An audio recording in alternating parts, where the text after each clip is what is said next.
sorry to sound a little bit boastful, but I often get compliment to the way I express things and how I coach and deliver material, and it was not always like that. The reason why you said that is because 2 seconds ago, I was very impressed by the way he delivers and transmits his teaching. I was impressed by. I was learning, and I'm very impressed by his delivery. Thank you, man. It means a lot.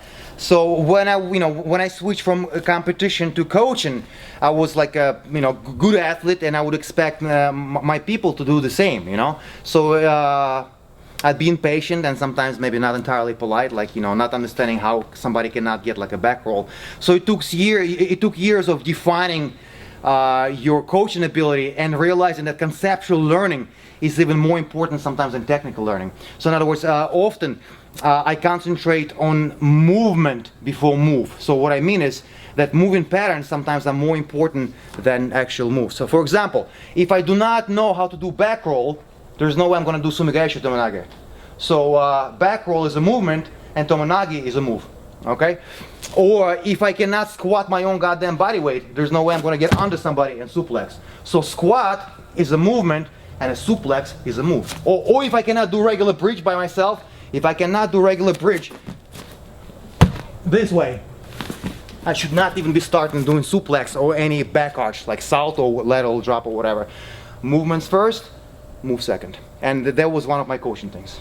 Well, that's kind of funny you said, because I always relate things back to movement patterns. Yeah. And that even with the basic warm-ups, the reason why we do these warm-ups is there's movement patterns that are trying to ingrain in your brain. Yes. And then how they see different techniques sometimes. Oh, it's a different technique. I'm like, it's the same fucking movement. You don't realize it is. It's disguised. Relate it back to the original movement, and then it starts making sense to you. Yeah. Anything like a Turkish get-up sometimes. Yeah.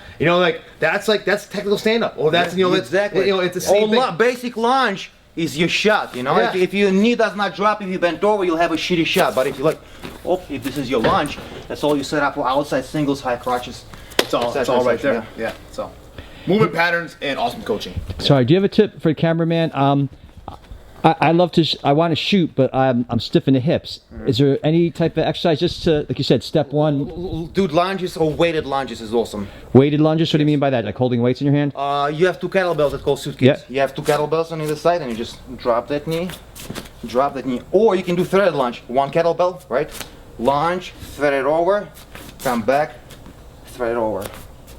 Or figure 8s from sumo squat. All that stuff. Thank you. I think you gotta get comfortable getting down to that knee. I've seen you try to do it before. And dude, also listen, the beautiful thing about wrestling, you always gotta attack your weaknesses. Like in other words, if you don't lunge good, if you don't change levels, do fucking work on it. However, walk around, lock up with upper body. You got some Polish sausage strength in you. Kabasi man. All right, lock them up and toss them, man. There's so many weapons. Utilize them all.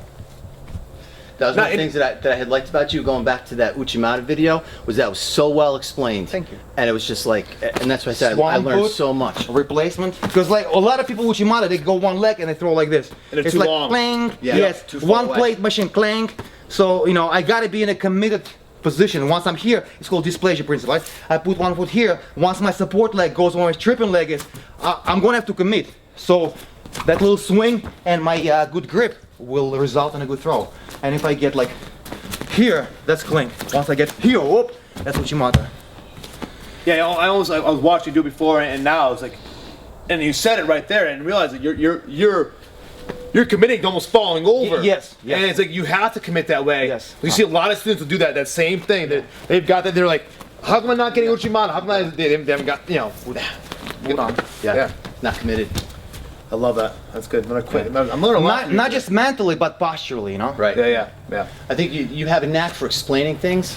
Like a lot of things you said in that video, I had learned, and you kind of take it for granted, and you're just like, you just go do, and you step in and you do it. How can you not do that? And then explaining it is a whole. Yes. What's a big part of learning as a martial artist? Not putting your ego away. Oh, I know Uchimata. I don't need Vlad to show me Uchimata. No, that fucking dude knows how to do Uchimata really well. And why not listen to him? Because you always could pick up something else. Absolutely. Always refine. I know, when I go do Uchimata again, I'm gonna refine it based upon what he said. Or I'm gonna use that displacement principle. I've learned a lot. You want to learn good ass guard, deep half, and butterfly, go to Formiga, because he's a specialist in his moves, Right. But still, you're always going to be learning. You always should be learning to try to and not take anybody's experience for granted. Just because you may know, all right, I already know Uchimata or whatever. I already know butterfly guard sweep. Doesn't mean someone's not doing it better, has a better way of understanding and explaining it, and refine it for you and make those little, like, those golden nuggets or those aha moments. I love those things. I seem like, fuck, that makes sense, and then you can instantly take it back and that's why I shared it to our Facebook page, because I wanted everybody to be able to, especially my guys, most importantly, to be able to see that and pick up on that.